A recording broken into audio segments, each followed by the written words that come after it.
Welcome, everybody. We've got an exciting show tonight. I hope everybody got their family activity bags for this week. And if you didn't, that's okay, because we've got someone here who's going to teach us all about the water cycle. And you could do this craft at home, whether you got the bag, or you can probably find some things at home to do the craft, even if you weren't able to snag one of our family activity bags. So before we get going for tonight, I want to give a huge shout out. I'm Miss Julia from Manitowoc Public Library, and did you know our winter reading program has just started? And everybody, all ages, can participate. Kids, teens, adults.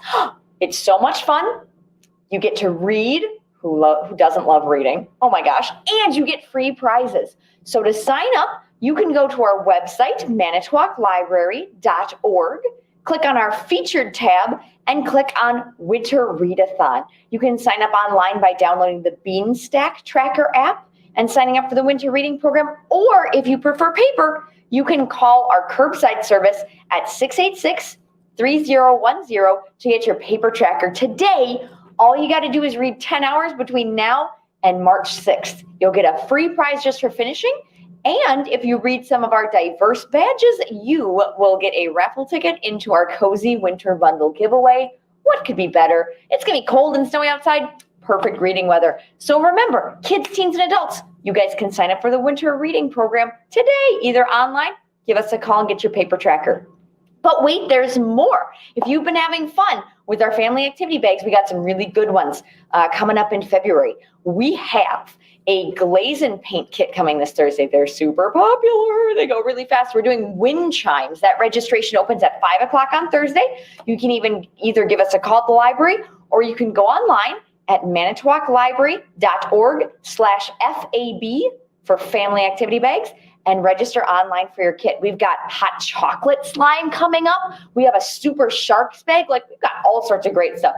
So go online, check out family activity bags.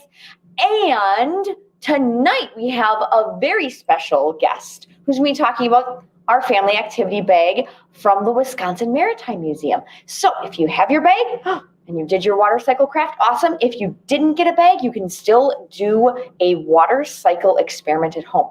So I'm going to introduce our guest tonight, one of my favorite people, and the Youth Engagement Coordinator at Wisconsin Maritime Museum, Shane Lee. He's going to talk about the water cycle and how important it is to our Great Lakes. Come on over, Shane. All right, thanks so much for that sweet intro. Let's get things rocking here. Hopped on my water cycle and rode on over. No, that's not how a water cycle works, but that's okay. I'm not sure if I'm going to be able to match Miss Julia's energy, but I'll do my darndest. So, of course, thank you so much for joining me today. I'm super glad that you're here. Let's try to have some fun with this. The water cycle. Of course, we've got water, 3 different forms. Most people are most familiar with it in the liquid form. That's what we call water. So let's go ahead with this water cycle. We're going to start in the ocean over here.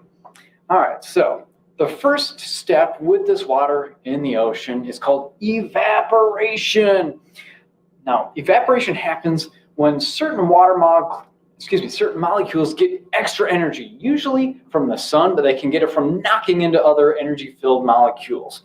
So they get full of this energy and then boom, they take off and they leave those other water molecules behind. See you later. When they leave those water molecules behind, they become gas. All right, so we call that water vapor. And sometimes you can see this evaporation happening. I'm pretty sure Miss Julia was talking about some hot chocolate. Who doesn't love hot chocolate, right?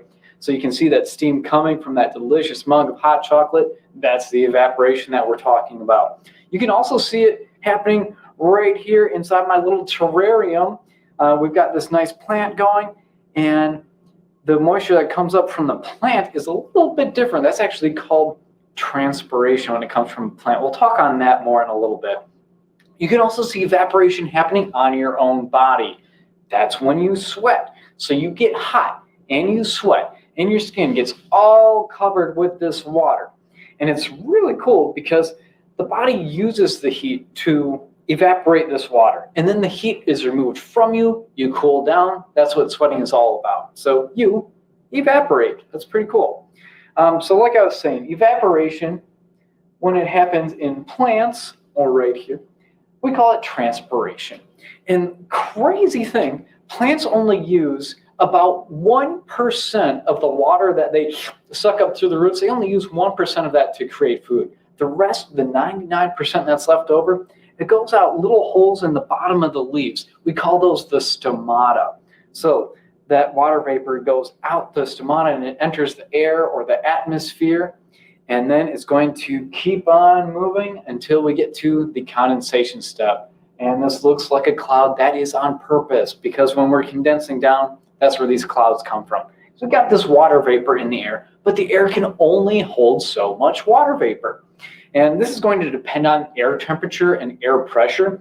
If we have air temperature or air pressure drop, that is when condensing starts to happen. So the vapor changes to either liquid drops, we call that condensation, or even solid ice crystals, we call that deposition. So these drops or crystals, they're going to cling to dust particles. And when they start grouping together, they start forming clouds. And as these clouds, they're going to grow as more and more of these ice crystals or water droplets keep teaming up. And eventually, these clouds are going to get too heavy. And that's when water is going to fall from the cloud, and that we call it precipitation. So we've got snow, we've got rain, sleet, hail. Sometimes the cloud gets too heavy over the ocean, and then it just falls right back into the water, and the whole cycle starts over again from there. But if the water falls on the land, then we can get a whole bunch of different steps in the process, like transpiration.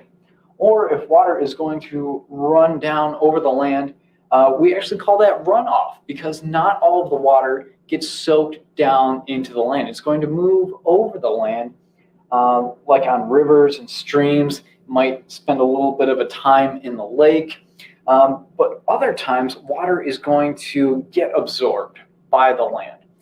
It's going to trickle down or percolate into the soil, and then we get groundwater. And sometimes you even have underwater streams, and that water is going to eventually make its way back to the ocean as well. So why is this water cycle important? In Manitowoc, we do not live close to an ocean. Why do we care? Well, we live close to a very large body of water, of course, Lake Michigan. So we've got all the rivers and streams in this area. They will be running basically into Lake Michigan. And on its way there, it is going to touch a lot of surfaces. It's going to touch fields, roads, sidewalks, parking lots, lawns. It's touching all kinds of things. And everything that the water touches is going to take a little bit from it. It's going to collect little bits of particles. So we have to be careful what we put on the land, because it's going to wind up in the water. So let's say you're a dog owner. Good for you. Fido's taking you out on a walk, and you got to make sure that you bring a little plastic baggie and probably a little scooper, because your dog's probably going to poop out on this walk. But you don't want to just leave it there, because that's going to spread bacteria, and that bacteria, or like yucky germs, it's going to eventually wind up in the lake, and then a swimmer could get sick from it. So you got to clean up after your pets. Now, how about gardeners or farmers? Maybe you've got a garden at home, and you really want your plants to grow up big and strong, so you put something on it called a fertilizer. That's going to help the plants grow. But you got to be careful what kind of fertilizer you use. If you use something with chemicals, that is going to wash into the water, and these fertilizers are going to be a little bit too good at their job, and they're going to start making plants grow that you do not want to make grow. They're tiny little plants called algae. And when we've got the fertilizers that run into the lake, it leads to algae blooms. You might think, oh, great, more plants. This is a good thing. Well, it's really not when it comes to the algae blooms, because they reduce the dissolved oxygen in the water. So really, they can lead to fish suffocating. And some of these are so bad, they actually release toxins that are poisonous to humans. So more plants, not a good thing in this case when it comes to the algae blooms. Something else that you might use on your garden, pesticides, trying to get rid of things munching on your plants that you don't want there. there's one problem with pesticides in that sometimes they kill things you don't want to kill. Like they can wind up killing fish, birds, lots of animals. Good insects like bees. If we don't have bees, we're not going to have anything pollinated. That means that we're going to have these flowers and leaves and vines, but they're not going to produce any food for us. And what good's a plant if it doesn't feed me, right? I mean, okay, plants are great, regardless of what they do, but I like them best when they feed me. Okay, so what are some solutions to this? Well, you can use compost instead of a chemical fertilizer. So these are like table scraps of fruits and veggies left over. You put them in a barrel, they're going to break down, and you can spread that in your garden, and it's super good for it. Your plants are going to love it. You can also think of natural ways to fight off pests, like planting things that, in my garden, I've got Japanese beetles, and they like to munch on things, and I don't like that. So I can plant things they don't like, such as garlic, onions, marigolds, geraniums. These are all good natural options that are not going to wind up harming anything. They're just going to hopefully keep those Japanese beetles away. Another thing that we have to think about, and this is for the farmers, is the manure. Of course, you guys have your pets. Farmers are going to have their cows, pigs, sheep, and farmers use the poop or the manure from these animals to help their plants grow. They spread it in the fields, but they have to wait until the right time. So they take care of it carefully. They wait until it's ready, and then they spread it. So that's a good way to make sure that the manure is not running off and causing those algae blooms that we talked about before. How about maybe you own a boat? You got to make sure that anytime you fill up the gas on the boat, you get everything in the gas can. You don't want it getting into the water. And same thing goes with filling up a gas tank in your car. You don't want it getting on the pavement because water is going to go over that pavement, and that's going to wind up in the lake too. And if you drink any water that has like gas contamination in it, you're going to get a sore throat. You're going to get a stomach ache, a headache. It's just bad. So you got to be really careful with gasoline. Other things to do on a boat, of course, and this goes with anywhere. Don't just like throw your garbage into the water. That's terrible. Don't throw your garbage anywhere except, in a trash can where it belongs. Maybe, oh boy, it's wintertime. We've got lots of snow, right? Some of our precipitation here. And sometimes the sidewalks get a little bit slippery, and you want to make sure that nobody slips and falls and hurts themselves on your sidewalk. So you spread some salt on it to keep the ice from freezing. One problem, salts contain oftentimes chlorides, and these are bad particles. So what is bad about these chlorides? Well, if they get into the soil, they make it hard for the soil to absorb water, and that makes it hard for the plants to grow. Any plants coming into contact with the chlorides are going to be brown, they're going to be small, they might have leaves and limbs fall off, and we don't want that. Chlorides can also kill animals and fish. So instead of spreading that salt, maybe spread sand instead. That's a really good water-friendly alternative. So really, when you think about it, water affects everything on our planet. You are made of 60% water. That's like crazy awesome. And whatever we spread on the ground, it is going to wind up in the water eventually. So the big solutions here to keep, good care of water, animals, yourself, you dispose of that garbage properly. You take care of your pet's poop or manure if you're a farmer. Use natural pesticides and fertilizers whenever possible.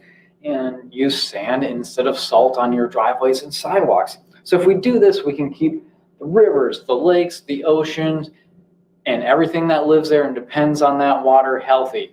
Us, plants, animals, like fish, all kinds of things. They're just going to be happier and healthier because you are being a responsible piece of the water cycle. Thank you so much for joining me. Ms. Julie, do we have any questions so far? We don't have any questions, but I wonder if you can talk a little about the craft. Yeah, so I'm gonna try to zoom in on that. And the cool terrarium you have. I like green, so I use green watercoloring to do our little demonstration.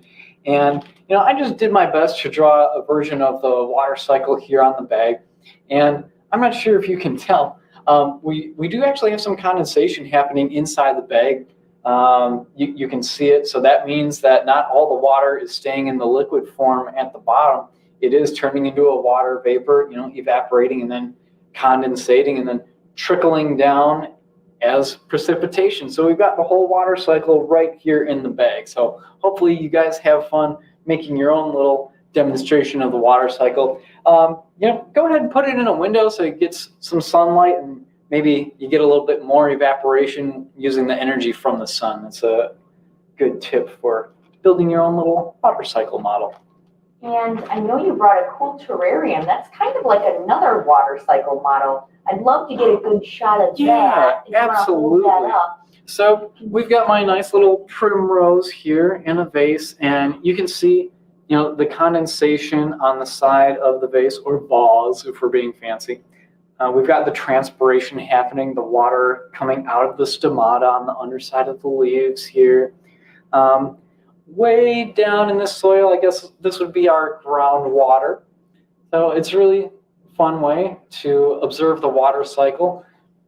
So I don't have to water this plant. I just have to put it in the window, let it absorb some sunlight, keep doing its thing with the water cycle here, and it almost takes care of itself. And I'm really happy that we do have a pretty little yellow bloom here for us. Very nice. All right. Thank you so much, Mr. Shane. And I hope everybody enjoyed learning a little bit about the water cycle. And if you want to post any pictures of your water cycle bags that you might have made at home, feel free to post that on Manitowoc Public Library's Facebook page. If you didn't get a chance to grab one of those bags, you can get a plastic bag from home and a marker. And using what you learned today from the water cycle, you can make your own little mini version of the water cycle at home. So thank you guys. I'm Miss Julia. This is Mr. Shane from Wisconsin Maritime Museum. Thank you so much for joining us today, and we'll see you next time.